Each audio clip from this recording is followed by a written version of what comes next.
उसके बाद दूसरे नंबर पे क्लासिफिकेशन आता आपका न्यूलैंड का। न्यूलैंड का क्लासिफिकेशन क्या था?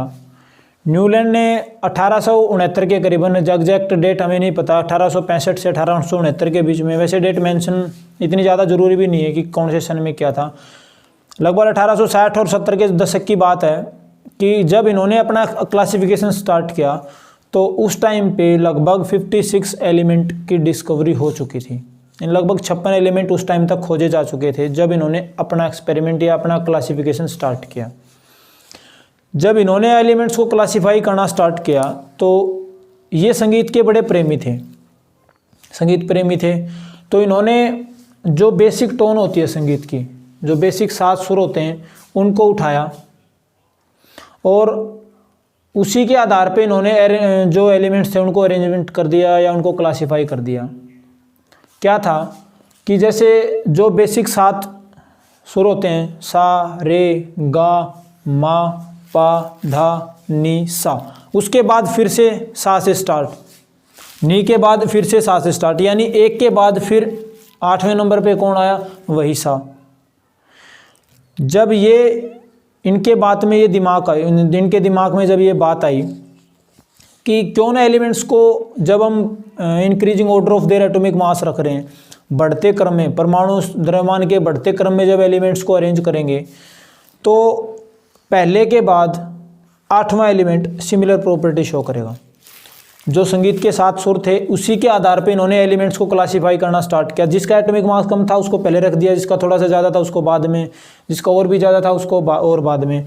यानी कि एलिमेंट्स को बढ़ते एटॉमिक मास की फॉर्म में जब अरेंज किया तो उन्होंने ये पाया कि हर एक 8वां एलिमेंट पहले जैसे एलिमेंट की प्रॉपर्टी शो करने लग रहा है। और यहीं से इन्होंने इस रूल को, इस लॉ को एक नाम दे दिया जिसको बोलते हैं न्यूलैंड लॉ ऑफ ऑक्टेव। क्या था न्यूलैंड का लॉ ऑफ ऑक्टेव? कि व्हेन एलिमेंट्स आर क्लासिफाइड या when elements are arranged in increasing order of their atomic mass then the properties of every 8th element seemed to be similar to the first element. मतलब जब elements को उनके atomic mass के बढ़ते क्रम में रखते हैं, अरेंज करते हैं, तो हर एक 8वां एलिमेंट पहले वाले एलिमेंट जैसी प्रॉपर्टी शो करने लग रहा था। पहले वाला मतलब ये नहीं 7वें जैसी, नहीं, जहाँ से हमने स्टार्ट किया था।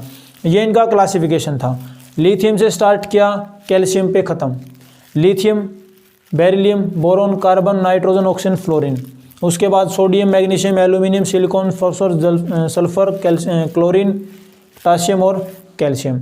अब अगर हम बात करें लिथियम से, इनके लॉ ऑफ ऑक्टेव के अकॉर्डिंग क्या था कि लिथियम के बाद जो 8वां एलिमेंट आएगा उसकी प्रॉपर्टी लिथियम से मैच करेंगे। तो लिथियम पहले नंबर पे, दूसरा, तीसरा, 4, 5, 6, 7, 8, 8वें कौन आया? सोडियम। यानी लिथियम की प्रॉपर्टी किससे मैच करेंगी?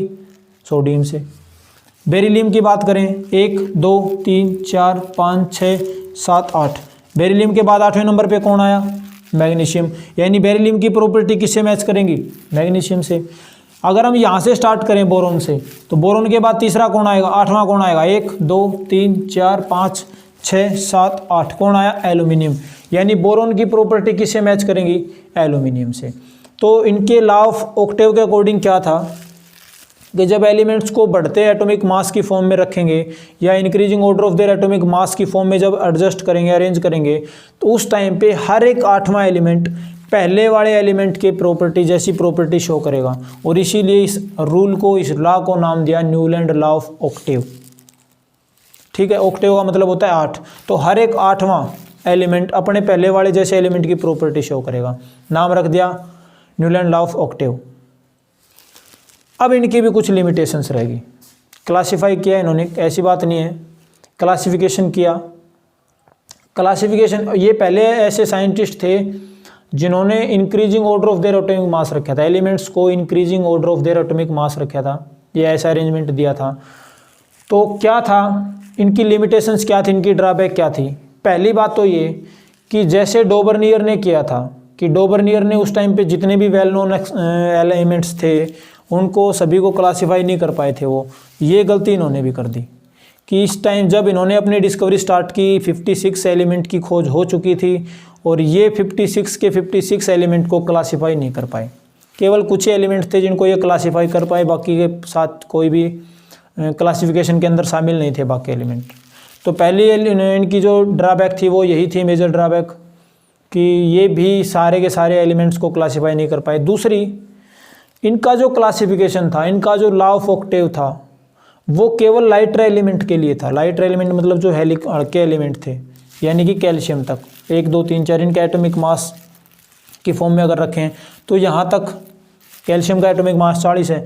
तो केवल जो हल्के एलिमेंट थे उन्हीं तक इनका जो लॉ ऑफ ऑक्टेव था वो एप्लीकेबल था। इसके बाद जब से हैवी एलिमेंट आने स्टार्ट हुए, इनका क्लासिफिकेशन बिगड़ गया, लॉ ऑफ ऑक्टेव फॉलो नहीं हो रहा था। तो पहली लिमिटेशन, सभी एलिमेंट्स को क्लासीफाई नहीं कर पाई। दूसरी, केवल इनका जो लॉ ऑफ ऑक्टेव था वो केवल और केवल कैल्शियम तक ही एप्लीकेबल था। कैल्शियम के बाद ये रूल, ये लॉ फॉलो नहीं होने लग रहा था। उसके बाद इन्होंने एक भविष्यवाणी कर दी, क्योंकि जब ये एक्सपेरिमेंट कर रहे थे 56 एलिमेंट डिस्कवर थे, तो इन्होंने कहा कि 56 ही एलिमेंट हैं, इस अर्थ के अंदर केवल 56 ही एलिमेंट एग्जिस्ट कर रहे हैं और भविष्य में कोई गुंजाइश भी नहीं है, पॉसिबिलिटी भी नहीं है कि कोई एलिमेंट डिस्कवर होगा। लेकिन बाद में कुछ एलिमेंट की डिस्कवरी हुई जिससे इनकी जो भविष्यवाणी थी वो फेल होगी। कहीं कहीं ये भी मिलता है कि इन्होंने जो क्लासिफिकेशन किया था वो था increasing order of atomic mass. कभी एक जब इन्होंने पूरे के पूरे एलिमेंट को क्लासिफाई करने की कोशिश, वैसे तो हुआ नहीं क्योंकि क्लासिफिकेशन इनका जो लॉ ऑफ ऑक्टेव था वो केवल कैल्शियम तक ही लागू था। इसके बाद लॉ ऑफ ऑक्टेव तो एप्लीकेबल नहीं होने लग रहा था, लेकिन एलिमेंट्स को इन्होंने अरेंज कर रखा था increasing order of their atomic मास। तो आयरन का एटॉमिक मास कम है कोबाल्ट से, और इन्होंने क्या कर रखा था, कोबाल्ट को आयरन से पहले डाल रखा था। तो ये खुद जो इन्होंने एक अरेंजमेंट दिया था कि increasing order of atomic mass की फॉर्म में एलिमेंट्स को अरेंज करेंगे, वहाँ पे भी ये खरे नहीं उतरे, क्योंकि अगर उस हिसाब से चलते तो आयरन पहले आता, उसके बाद कोबाल्ट। इन्होंने कोबाल्ट को पहले रख रखा था, आयरन को बाद में। तो ये कुछ कमियां थी, कुछ लिमिटेशंस थी जो न्यूलैंड के लॉ ऑफ ऑक्टेव के कह लो या न्यूलैंड का जो क्लासिफिकेशन था उसकी कह लो, ये उनकी कमियां थी। एक बार फिर बता देता हूँ, 1865-70 के करीबन की बात है जब इन्होंने अपनी क्लासिफिकेशन शुरू की। 56 एलिमेंट की डिस्कवरी हो चुकी थी। संगीत के प्रेमी थे तो 7 सुर उठाए, बेसिक 7 संगीत के जो 7 सुर थे उनको उठाया और उसी के आधार पे एलिमेंट्स को अरेंज करते चले गए और एक लॉ दे दिया जिसको बोलते हैं लॉ ऑफ ऑक्टेव। उस लॉ ऑफ ऑक्टेव के अंदर क्या था, क्योंकि इनके दिमाग में आइडिया कहाँ से था कि जो 7 बेसिक संगीत के सुर थे, सा रे गा मा पा धा नी सा, यानी एक के बाद सा पहले नंबर पे, उसके बाद 8वें नंबर पे फिर सा, फिर 15वें नंबर पे फिर सा।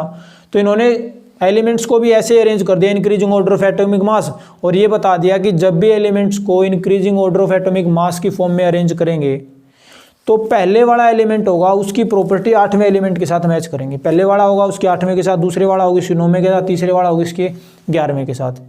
हर एक पहला एलिमेंट 8वें एलिमेंट के जैसी प्रॉपर्टी शो करेगा, या यूँ कह दें हर एक 8वां एलिमेंट अपने पहले वाले एलिमेंट के जैसी प्रॉपर्टी शो करेगा। ये था इनका law of Octave. Law of Octave की लिमिटेशंस क्या रहेगी थी इनकी, कि ये जितने भी एलिमेंट नॉन थे उस टाइम पे सभी को क्लासीफाई नहीं कर पाए।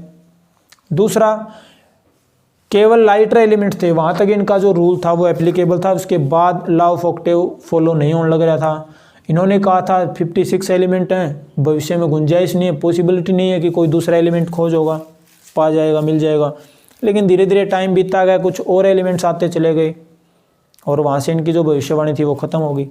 इन्होंने एलिमेंट्स को increasing order of atomic mass की फॉर्म में रखा था, तो आयरन पहले आना चाहिए था, कोबाल्ट बाद में आना चाहिए था, लेकिन उन्होंने कोबाल्ट को पहले रख दिया जिसका एटॉमिक मास ज़्यादा था, आयरन को बाद में रख दिया जिसका एटॉमिक मास कम था। तो ये कुछ लिमिटेशंस थी। तो इस वीडियो में फ़िलहाल इतना ही। 2 क्लासिफिकेशन आपके हो चुके हैं, एक डोबर्नियर का क्लासिफिकेशन और दूसरा आपका न्यूलैंड का क्लासिफिकेशन। इसके बाद 2 क्लासिफिकेशन और आएंगे, एक मेंडलीफ की क्लासिफिकेशन और फिर आएगी आपकी हेनरी मोजले की क्लासिफिकेशन। नील बोर और हेनरी मोजले, वो हम अगली वीडियो के अंदर करेंगे। तब तक थैंक यू, टेक केयर।